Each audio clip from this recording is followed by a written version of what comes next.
Hello दोस्तों, welcome back to my channel banking maths. मेरा नाम है मयंक और ये रहा मेरा इंट्रो। आज की वीडियो में हम एक नए टॉपिक के साथ शुरुआत करेंगे जिसका नाम है data interpretation and data sufficiency. आज हम मेंस लेवल के कुछ क्वेश्चन सॉल्व करेंगे और चलिए बिना किसी देरी के अपने सेशन को हम शुरू करते हैं। इससे पहले मैं आपको बता दूं, मैं डेली नए वीडियो लेक्चर्स डालता हूँ नए नए टॉपिक्स पर, और इनको सीखने के लिए आप चैनल से जुड़ जाइए। नए नए कॉन्सेप्ट्स, नए नए वीडियोस, नए नए क्वेश्चंस हर दिन। तो चलिए आज का सेशन हम शुरू करते हैं, data interpretation and data sufficiency.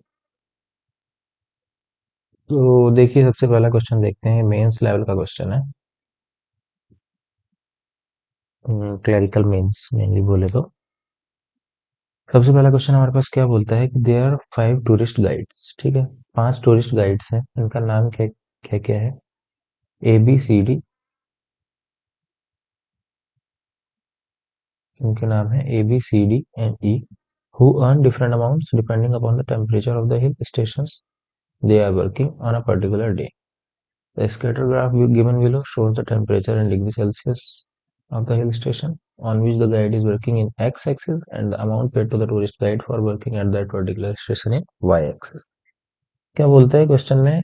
5 tourist guide है, A B C D E, और इनको डिफरेंट डिग्री सेल्सियस पे वर्क करते हैं। ठीक, तो एक्स एक्सिस आपका क्या दिखाता है? ये एक्स एक्सिस होता है। एक्स एक्सिस हमें बताता है क्या? टेम्परेचर। इस टेम्परेचर पे वो लोग काम कर रहे हैं, टेम्परेचर डिग्री सेल्सियस में। वाई एक्सिस हम लोगों को क्या बताता है? कितना अमाउंट उनको मिल रहा है। ठीक, तो जब भी इस टाइप के क्वेश्चन आते हैं तो सबसे पहले हम उनको एक टेबुलर फॉर्म में बदल लेंगे, इजी फॉर्म में, इजी फॉर्म में बदल लेंगे। ठीक है, तो इजी फॉर्म में बदलने के लिए हम लिखेंगे पहले ए बी सी डी और ई। यहाँ पे दो चीजें लिख लेंगे, क्या? एक टेम्परेचर हो गया हमारे पास, दूसरा क्या है? कितना अमाउंट उनको मिल रहा है। तो सबसे पहले ए को देख लेते हैं। तो देखिए, हमें कैसे निकालेंगे कि ए इस पॉइंट पे है तो इस पॉइंट की वैल्यू क्या क्या है। ये 1500 है, ये 2000 है, इनके बीच में कितने गैप हैं? 16, 17, 18, 19। तो हम देखते हैं 4 गैप होने चाहिए, 1 2 3 4, 4 ही गैप हैं। और 1600, 1700, 1800, 1900, तो ये 1600 हो जाएगा, ये 1700, ये 1800, ये 1900, फिर ये 2000 आ जाएगा सीधे। तो हम देखते हैं क्या है ये। ए के लिए ये वैल्यू क्या क्या हो जाएंगी? यहाँ पे तो 1600 हो जाएगा ये। ठीक, यहाँ 1600 हो जाएगा, मतलब ए को कितना अमाउंट मिलता है? 1600 का अमाउंट मिलता है। कितने टेम्परेचर पे काम कर रहा है? यहाँ से निकालेंगे 10। अब देखिए यहाँ पे बीच में कितनी लाइनें? 1 2 3 4, 4 लाइनें हैं, और बीच में टेम्परेचर कितने हैं? 11, 11 12 13 14, मतलब एक लाइन एक टेम्परेचर को डिनोट कर रही है। तो 10 से यहाँ पे जाएंगे 11, यहाँ से जाएंगे 12। तो एक इस टेम्परेचर पे काम कर रहा है 12 डिग्री सेल्सियस पे। इसी तरीके से हम सबके लिए निकाल लेते हैं। बी के लिए देखें तो बी किस टेम्परेचर पे काम कर रहा है? 15 है, 16 17 18, 18 डिग्री सेल्सियस पे भी काम कर रहा है। अब बी को कितना अमाउंट मिल रहा है? ये है 2000, 21 22 23, 2300 रुपये बी को मिलता है पैसा। ठीक, सी के लिए देखें, सी है हमारे पास। ठीक है, तो सब क्लियर दिख रहा है। सी 15 डिग्री सेल्सियस पे काम करता है और 1500 रुपये मिलते हैं। 15 डिग्री सेल्सियस पे काम करता है और 1500 रुपये मिलते हैं। ये हो गया ना, ये 15 डिग्री, और अगर यहाँ पे मिला है तो हमें 1500। ठीक, इसी तरीके से डी देखें। डी है हमारे पास, ये डी का भी साफ दिख रहा है, ये 10 डिग्री सेल्सियस पे काम करता है। कितना रुपया मिलता है इसको? 1000 रुपये। डी कितने पे काम करता है? 10 डिग्री पे मिलता है कितना है? 1000 रुपया। ई हमारे पास क्या है, ई है ये कितने में काम कर रहा है, 2500 रुपये में काम कर रहा है। टेम्परेचर कितना हो जाएगा, 15 से एक ज्यादा 16। ई की अर्निंग सबसे ज्यादा है। ठीक, ये हो गई हमारी टेबल। ये इस टेबल को फॉर्म करके हम सारे क्वेश्चन इजीली सॉल्व कर सकते हैं, बार बार देखने का, देखने बार बार नहीं देखना पड़ेगा टेबल को, बार बार हमें नहीं देखना पड़ेगा ग्राफ को, सॉरी। तो चलिए टेबल के थ्रू हम सॉल्व कर सकते हैं। अब हम देखते हैं अपना पहला क्वेश्चन, हमें पहला क्वेश्चन कहाँ दिया है? ये दिया है। बोलते हैं if the temperature of the hill station on which D is working increases bye 8 degree Celsius and the amount paid to D increases by rupees 200 for per degree Celsius increase in the temperature, then find the total amount received by D now। क्या बोलते हैं, D जिस पे काम कर रहा है उसका टेम्परेचर 8 डिग्री से बढ़ गया है, 8 डिग्री बढ़ गया है। पहले कितना था, डी का 15 था, फिर 15 से बढ़ के 23 हो गया है। पहले डी को कितना मिलता था, 1000 रुपया। ठीक, तो अमाउंट फॉर डी नाउ कितना हो जाएगा, पहले कितना मिलता था उसको, 1000 रुपये तो मिलता ही था। फिर बोलते हैं 8 डिग्री बढ़ जा रहा है, और पर डिग्री के लिए कितना रुपया मिल रहा है उसको, 200 रुपीज और पर डिग्री, पर डिग्री। तो कितना हो जाएगा, 1000 प्लस 8 दूनी 1600, यानी कि 2600 रुपये अब मिलेगा इसको। तो ये हमारा आंसर है। ठीक है, 2600 रुपये उसको मिलेगा। नेक्स्ट क्वेश्चन देखते हैं। Find the average amount paid to all the 5 guide given guides while working at the given temperature। ठीक है, गिवन टेम्परेचर पर वर्क करने के लिए उनको टोटल जो मिल रहा है उसका हमें एवरेज निकालना है। तो टोटल पहले करना पड़ेगा हमें। ठीक है, टोटल देखते हैं, 2 जीरो तो कॉमन ही है, यहाँ से हम ऐड करते हैं 5 5 10 3 13 13 6 19, 19 9 हंस लगा एक, एक हाथ से जाएगा तो एक कैरी, 1 1 2 2 4 1 3 4 1 5 5 1 6 6 और 2 8।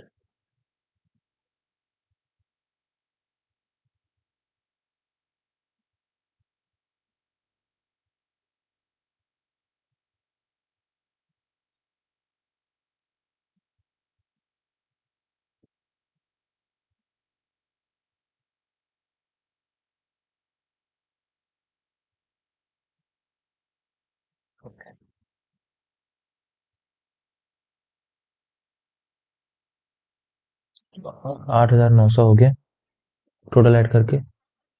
और एवरेज का फॉर्मूला हमें पता है, एवरेज और कितना होता है, टोटल 8,900 डिवाइड बाई 5, तो ये कितना हो जाएगा, ये एक मिनट ऐड हम दोबारा करते हैं। ये देखिए, ए का हम 12 डिग्री, ए हमारे पास ये है 15 16 17 18, एक हमने कुछ गलत लिख लिया यहाँ पे, 1800 होगा। ठीक,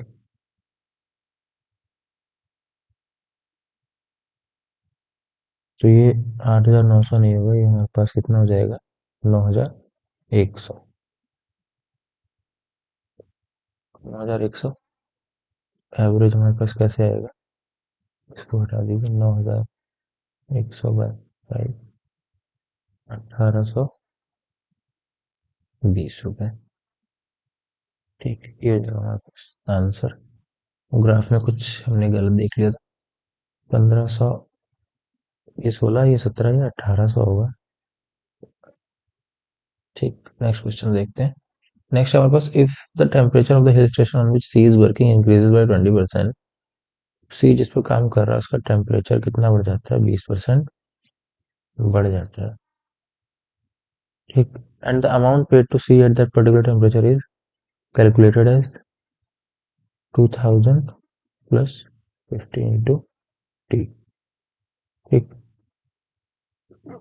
टेम्परेचर अगर टी है तो अमाउंट कितना होगा, ये फॉर्मूला बताते हैं। अमाउंट होगा आपका इतना। और सी, तो हमें क्या निकालना है, what is the temperature at which the guide then find the approximate percentage increase in amount paid to C now as compare to 15 degree Celsius. तो पहले हम देखते हैं सी का टेम्परेचर पहले कितना था। सी किस टेम्परेचर पे काम कर रहा था पहले, ये आ गया हमारे पास। सी पहले 15 डिग्री पे काम कर रहा था और 1500 रुपये मिल रहा था इसको। तो सी का टेम्परेचर 15 डिग्री था पहले और 1500 रुपये में काम कर रहा था। इनिशियल, इनिशियल मतलब स्टार्टिंग में टेम्परेचर कितना था, 15 डिग्री। 20% बढ़ता है। 20% का मतलब क्या होता है, 1/5, मतलब 5 यूनिट में 1 यूनिट बढ़ गया। 5 पे 1 बढ़ रहा है, तो 15 पे कितना बढ़ेगा, 5 से 3, 1 से 3, 5 की 3 से मल्टीप्लाई करेंगे, यहाँ भी 1 की 3 से करेंगे, तो मतलब 15 से बढ़ के कितना हो जाएगा, 18 डिग्री सेल्सियस। ठीक, अब अमाउंट कितना मिलेगा, न्यू अमाउंट, वो हम इससे निकाल लेंगे। ठीक, यहाँ टी क्या है, टी है न्यू टेम्परेचर 18 डिग्री सेल्सियस। ठीक, 2000 प्लस 50 गुणा 18, नहीं 2900। तो हमें क्या निकालना है, पर percentage increase in amount paid, percentage increase in amount paid. तो कितना हो गया, 2900 हो गया। पहले कितना था, 1500। ठीक, पहले में दिया है ना 1500 था, बढ़ के कितना हो गया 2900। परसेंटेज इंक्रीज निकालना है तो इनिशियल में निकालेंगे, इंटू 100। ठीक, 2 जीरो हो गया, यानी कि कितना आता है 1200, सॉरी 1400 बाय 15, यहाँ से कितना आएगा, अराउंड 93 आएगा। मल्टीप्लायर को देख लीजिए, अप्रोक्सीमेट ही पूछा है हमसे, एग्जैक्ट नहीं पूछा है। ये दिया ना अप्रोक्सीमेट, तो हमें अप्रोक्सीमेट 93 आएगा। चलिए नेक्स्ट क्वेश्चन देखते हैं।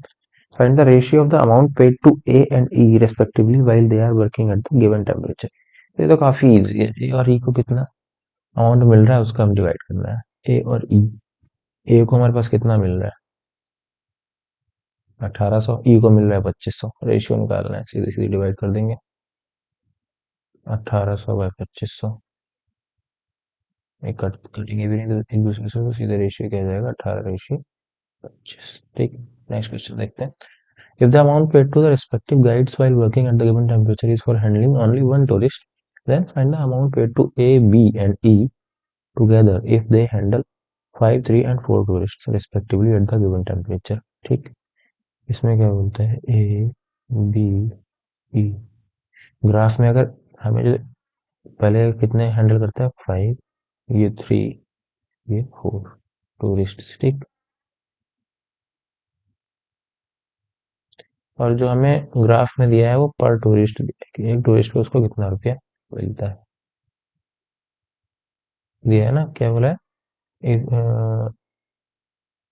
Amount paid is for handling only one tourist.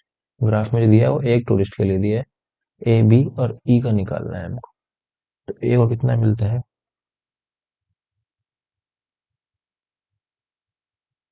ये है ना, ए को पर टूरिस्ट मिलता है 1800, बी को 2300 और ई को कितना 2500। 18, 23, 25। तो हम यहाँ रख देंगे वैल्यूज 18, 23 और 25। 1800, 2300, 2500।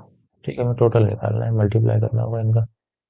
18 की 5 से करेंगे, 18 पंजे 90, 9 होगा, 23 की 3 से करते हैं 69 आता है, 25 की 4 से करेंगे तो 100 आएगा। ठीक है, 2000, तीनों को जोड़ दीजिए, कितना आ जाएगा, 16,900 प्लस इन दोनों को प्लस करा, 16,900 ये प्लस 9,000, तो ये कितना जाएगा, 16 और 9 कितना होता है, 25,000। ये आ जाएगा हमारे पास आंसर। ठीक है, तो ये थे 5 क्वेश्चन बेस्ड ऑन डीआई। अगला क्वेश्चन देखते हैं हम, डेटा सफिशियंसी के बेस्ड पर है। डेटा सफिशियंसी में कॉन्सेप्ट क्या होता है कि आपको कोई क्वेश्चन दे दिया जाएगा और उसमें कोई चीज पूछेंगे और बोलेंगे कि अगर दो स्टेटमेंट है, इन स्टेटमेंट में से किस स्टेटमेंट की हेल्प से हम अपने क्वेश्चन का आंसर निकाल सकते हैं।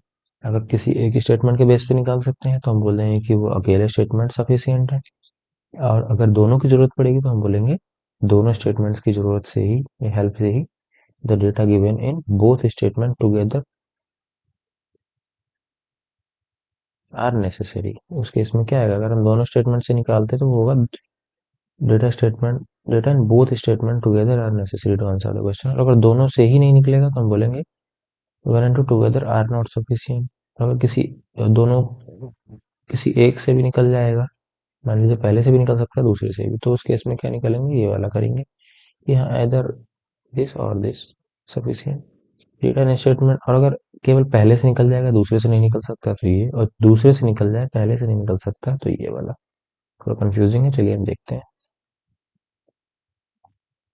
ठीक, हमें क्या दिया, ratio of the present age of Anu to that of Bunty. Anu और बंटी की प्रेजेंट एज का रेशियो कितना है, 13:14। And the present age of, ratio of present age of Bunty to Rohit, 7:9। What will be the present average age of the given three person. ठीक, तो ये हो गए अनु, Bunty,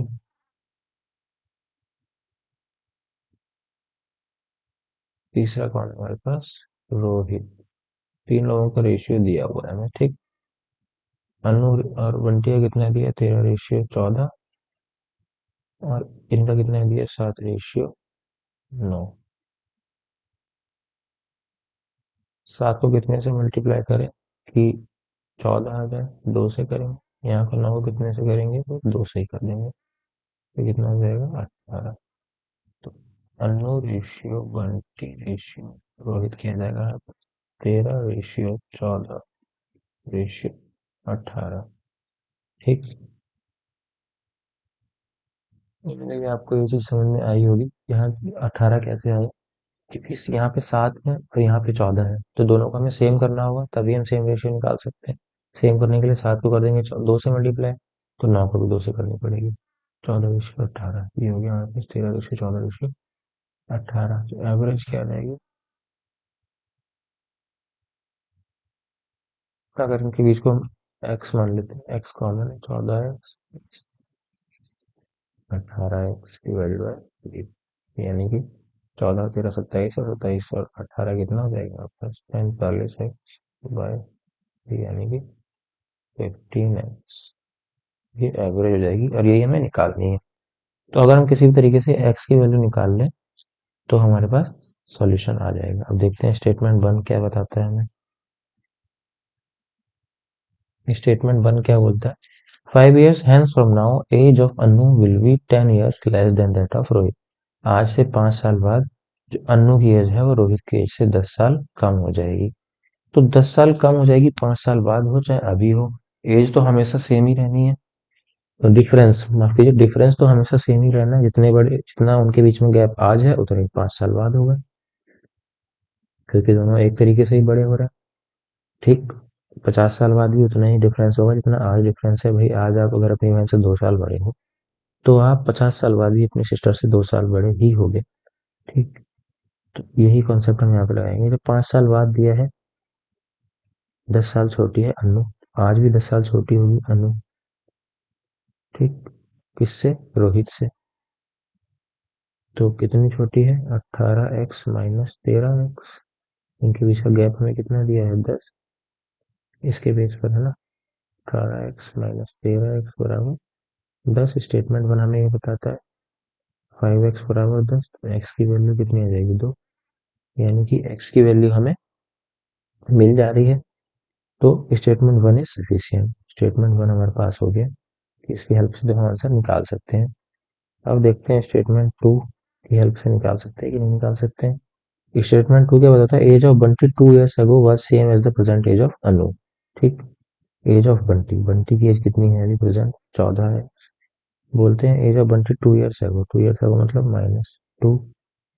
is was same age the percentage of Anu, Anu की जो percentage है उसके equal ही है 13x। तो इससे भी हमें x की वैल्यू हम देखते हैं कि मिल जा रही है भाई। x बराबर कितना आ रहा है 2। ठीक, तो ये हमारा स्टेटमेंट वन या स्टेटमेंट टू दोनों ही किसी भी एक से निकाल सकते हैं। तो हम बोल देंगे क्या, data in either in statement one alone और in statement two alone are sufficient. या तो स्टेटमेंट वन में अलोन या statement two alone is sufficient, कोई भी एक सफिशिएंट है। तो ये हमारा आंसर हो जाएगा। ठीक, मान लीजिए अगर पहले स्टेटमेंट से निकलता, दूसरे से नहीं निकलता, दूसरे की हेल्प से, तो हम क्या बोलते हैं कि statement one alone are sufficient, कि एक तो पर्याप्त है, but return statement two alone are not sufficient, जो दूसरे स्टेटमेंट दिया है वो उसकी मदद से हम नहीं निकाल सकते। चलिए अगला क्वेश्चन एक और देखते हैं इसी पर बेस्ड। ये क्वेश्चन क्या है, the train of length 200 meters crosses a platform of length 350 meters in a certain time. The same train crosses a bridge of length 1150 meters with the same speed. Find the time taken by the train to cross the bridge. हमें तीन length दी हुई है। Length of train कितनी है 200 metre, platform की कितनी है, platform की 350 मीटर है, और ब्रिज एक लास्ट दिया है, ब्रिज ब्रिज की कितनी है 1150 मीटर। ठीक, find the time taken by train to cross the bridge. अगर लेट कर लेते हैं क्या है स्पीड ऑफ, अगर हमें किसी भी तरीके से स्पीड मिल जाए ट्रेन की एस, देन टाइम टेकन हम निकाल सकते हैं। Time taken to cross the क्या ब्रिज, ब्रिज क्रॉस करने में टाइम हमें निकालना है। तो 200 मीटर की ट्रेन है और ब्रिज कितना है हमारा 1150 मीटर। ठीक, दोनों को ऐड कर देंगे, स्पीड एस है, तो इससे हमारे पास क्या मिल जाएगा 1350 डिवाइड बाय एस। ठीक, तो हमें कुल मिला के एस की वैल्यू अगर फाइंड हो जाए किसी भी एक स्टेटमेंट से, तो हम बोल देंगे कि वो सफिशियंट है। तो स्टेटमेंट वन देखते हैं, स्टेटमेंट वन की हेल्प से हम निकाल सकते हैं क्या। स्टेटमेंट वन में क्या बोला है कि train crosses the platform in 13 3/4 seconds। तो प्लेटफॉर्म को कितने टाइम में 13 3/4 सेकंड में क्रॉस करती है। स्पीड क्या हो जाएगी, ट्रेन प्लस प्लेटफॉर्म दोनों की लेंथ ऐड हो जाएंगी, कितने टाइम में कर रही है 13 3/4। ट्रेन की लेंथ 200, प्लेटफॉर्म कितनी हो जाएगी 350 डिवाइडेड बाय 55/4। ठीक है, इससे हम देख सकते हैं कि 550 बटा 55 गुणा 4, इससे हमारे पास 40 मीटर पर सेकेंड की स्पीड आ जा रही है, एस की वैल्यू में मिल जा रही है। तो इससे हम easily time taken to cross the bridge निकाल सकते हैं। ठीक, तो इसका मतलब ये है कि स्टेटमेंट वन की हेल्प से हम इजिली निकाल सकते हैं इसकी value time taken to cross the bridge. Statement two देखें, टू की हेल्प से हम निकाल सकते हैं, नहीं निकाल सकते हैं इसकी वैल्यू। टू क्या बोलता है, the ratio the time taken by the train to cross the platform and the bridge is इतना। ठीक, T1 रेशियो T2। T1 क्या है हमारे पास, time taken to cross the platform, T2 क्या है, time taken to cross the bridge. ठीक, यहाँ पे हम स्पीड को ऐसे ही मानते हैं, तो time taken to cross the platform. ठीक है, हम इसको लिखते हैं T1 बराबर time taken to cross bridge बराबर कितना हो जाएगा, अभी मैं निकाला भी था, ये है 200 प्लस 350 बाय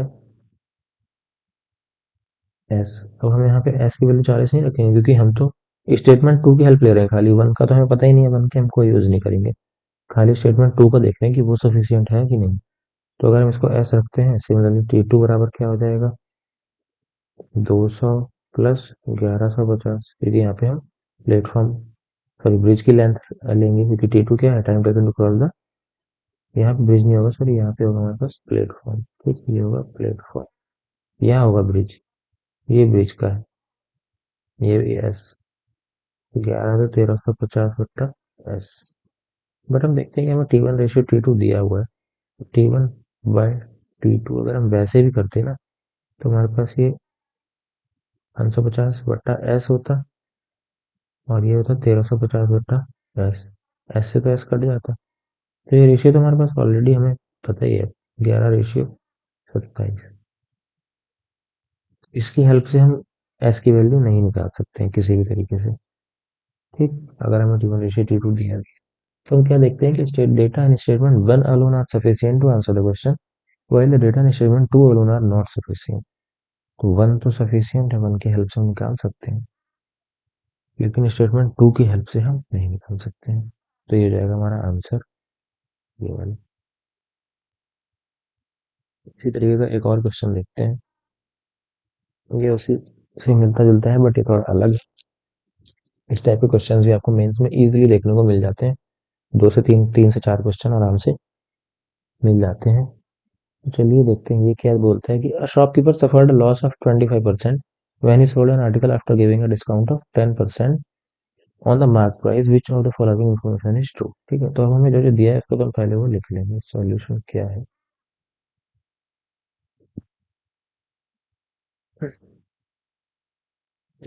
एमपीवी है, एमपी पे 10x, ठीक, 10x मान लिया इसको,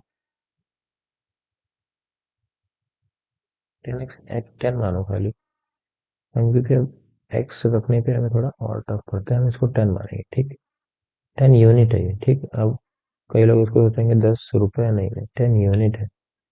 ये है हमारे पास 10, और क्या बोला है इसने, 10% का डिस्काउंट दिया है, यानी कि 10 का 10% कितना हुआ, 10% की वैल्यू कितनी होती है, 1/10, है ना। 10% कितना होता है, 1/10, तो 10 पे एक यूनिट को कम कर दिया है उसने। 10 का 10% कितना होगा, एक होगा, एक बटा 10 से मल्टीप्लाई करेंगे तो कितना आएगा, एक आएगा ना, तो 9 बचता है, 9 यूनिट हमारे पास एस पी हो जाएगा। ठीक, ये हमारा एम पी हमें निकालना है। सीपी कितना कितना यूनिट होगा, तो सीपी हम कैसे निकाल लेंगे, शॉपकीपर से लॉस ऑफ 25%, 25% का लॉस हुआ है, यानी कि 1/4 का लॉस हुआ है। चार की चीज उसने तीन में बेच दी, है ना, चार की चीज थी, एक यूनिट कम करके तीन में बेच दी, है ना। चार पर एक यूनिट का मतलब 25% का लॉस हो रहा है। तीन यूनिट ये रही, तीन की वैल्यू कितनी है, 9, तो चार की वैल्यू कितनी रहेगी, 12।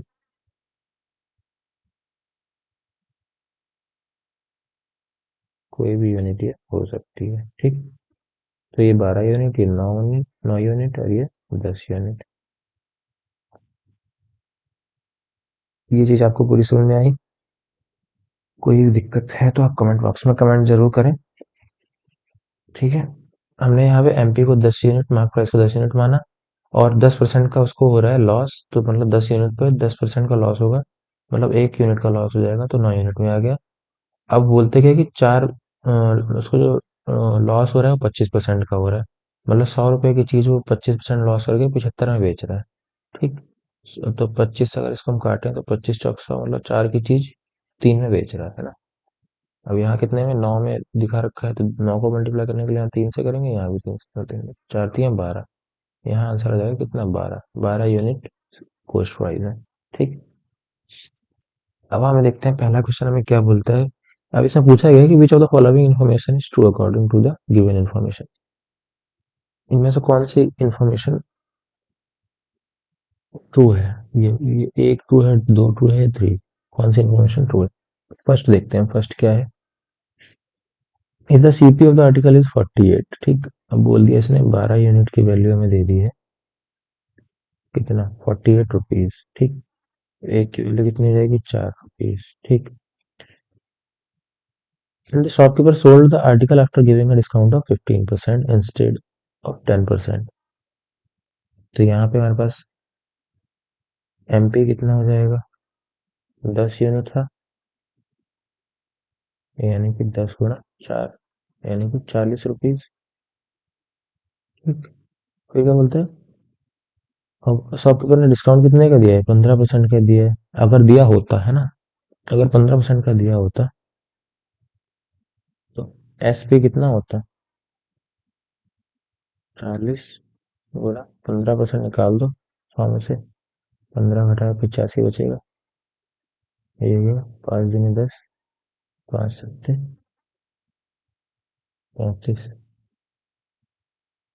सॉरी 85 है ये, 17 पंचे 85, 2 से गया 2 बार, एसपी कितना आता, 34 रुपीज आता, और 34 रुपीज ही दिया हुआ है ना।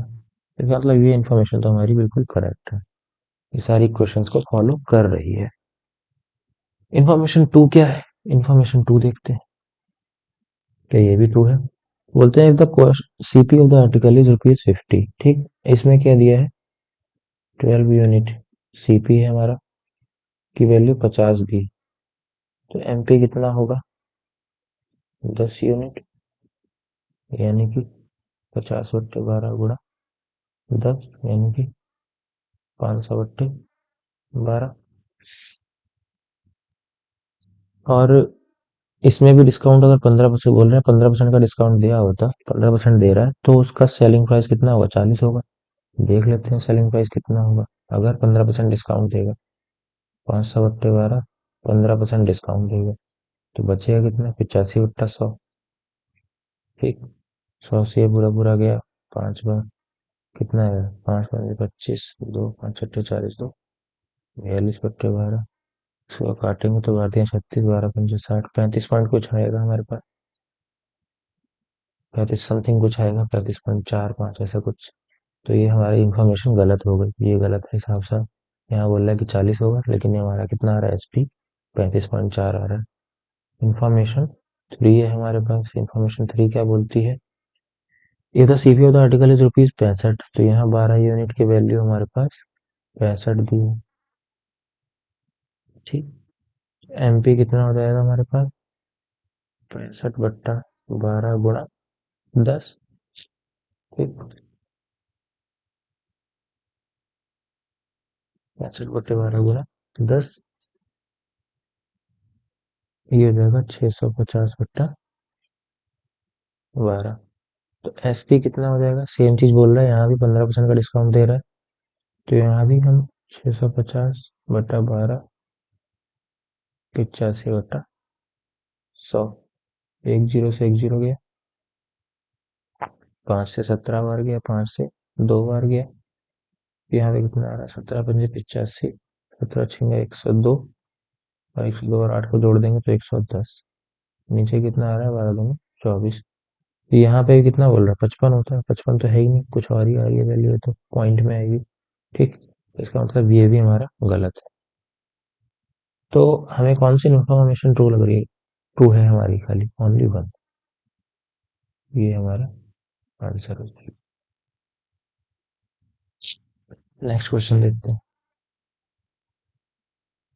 Present average age of four persons A, B, C, and D is 50 years. Present age of B is 50% more than that of A, while present age of C is 10 years more than that of D. Also, 50% of the sum of the percentage of A and twice the percentage of D together is इतना, and the present age of A is dash years, ठीक।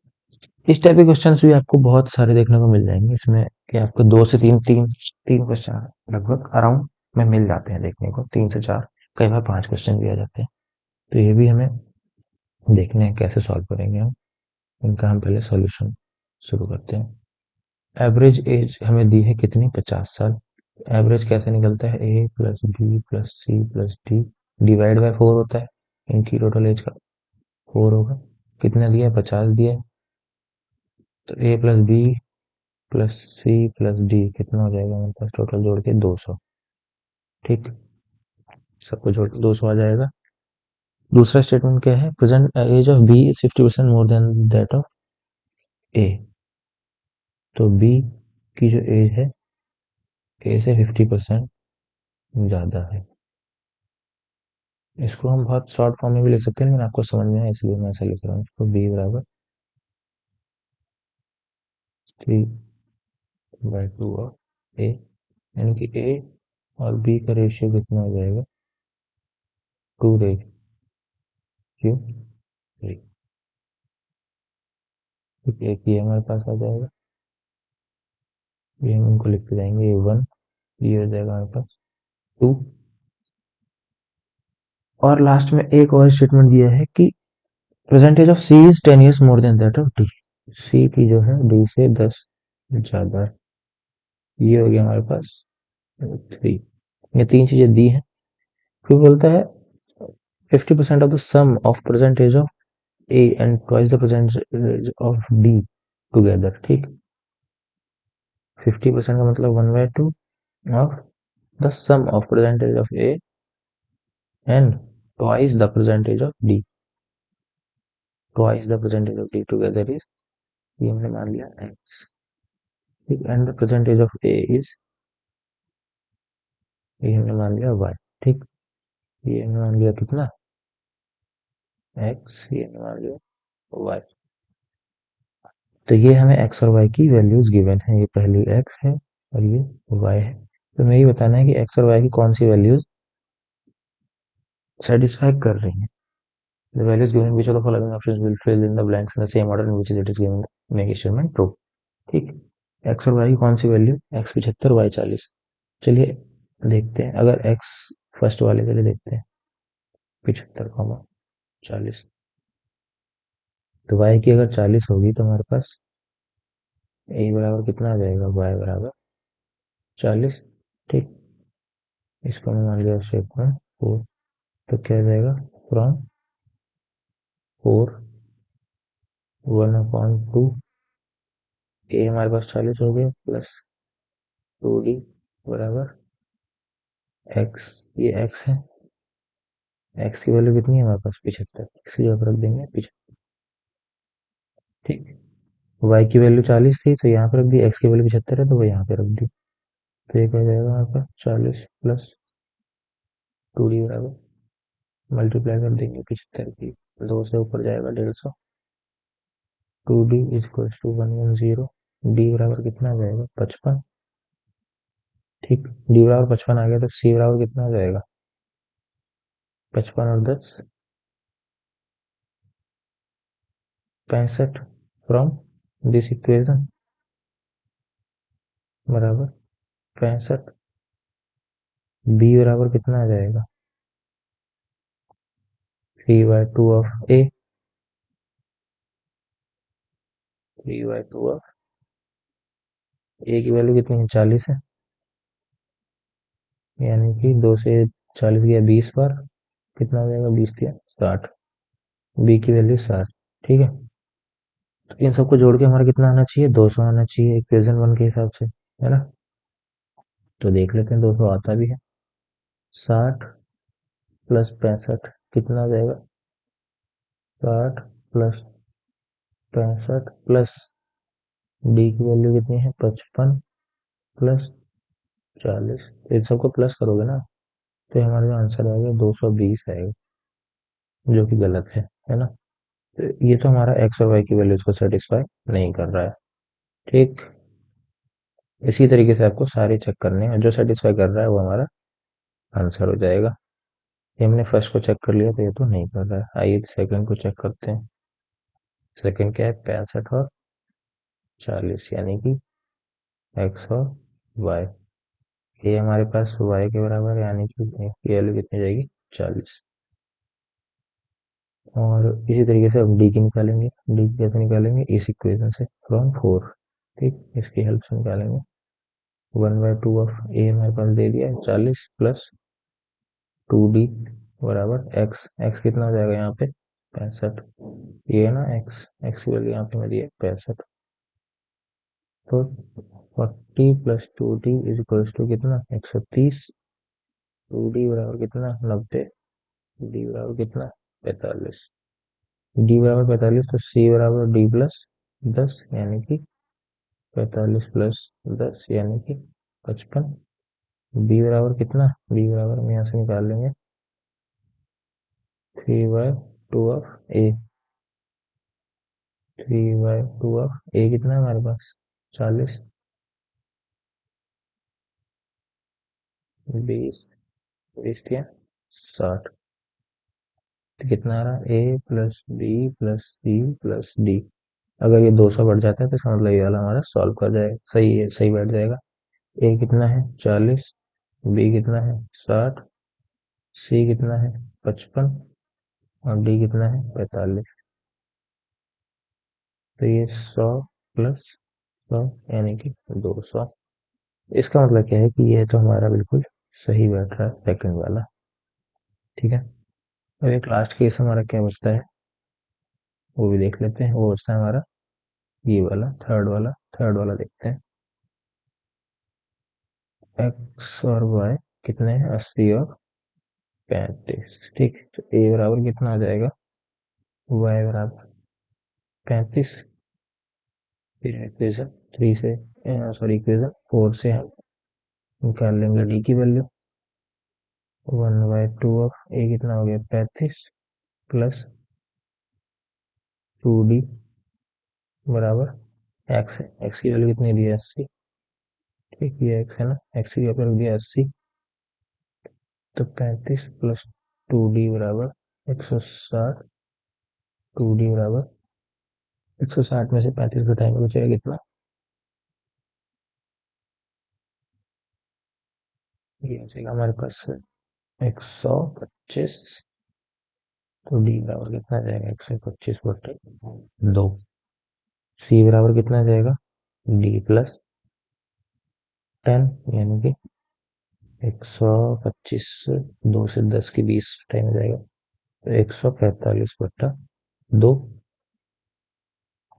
B बराबर कितना हो जाएगा हमारे पास b/2 A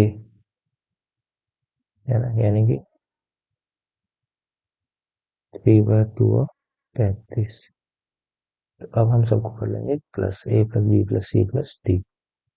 a + b + c + d। ए हमारे पास कितना हो गया था 35। बी कितना हो गया बी है हमारे पास ये 35 और 3 की मल्टीप्लाई करेंगे 105/2। सी हमारे पास कितना है 145/2। डी कितना है 125/2। ठीक, तो ये कितना आ जाएगा 35 प्लस बहुत कंजेस्टेड हो गया है 105 और 145 को जोड़ेंगे कितना आ जाएगा 250। 250 और 125 को जोड़ेंगे तो कितना आ जाएगा 375/2। बट हम देख सकते हैं कि जोड़ के हमारा 200 तो नहीं है ना, इसका मतलब थर्ड वाला भी सेटिस्फाई नहीं कर रहा है। तो आंसर क्या हो जाएगा ओनली 2। ओनली 2 है जो हमारा सेटिस्फाई करेगा। ओनली 2 की वैल्यूज हमारे गिवन स्टेटमेंट को ट्रू बना सकती हैं खाली। ठीक, दोस्तों ये था हमारा सॉल्यूशन आज की डेटा सफिशिएंसी और डेटा इंटरप्रिटेशन के क्वेश्चंस का। उम्मीद है आपको ये सारे क्वेश्चन समझ में आए होंगे, नहीं आए होंगे तो कमेंट बॉक्स में कमेंट जरूर करिए और इसी तरीके का फ्री कंटेंट के लिए हमारे साथ बने रहिए। कल फिर से हाजिर होंगे एक नए सेशन और नए क्वेश्चंस के साथ, एक नए टॉपिक के साथ। तो बने रहिए साथ में, देखते रहिए banking maths, let's practice. Thanks for watching.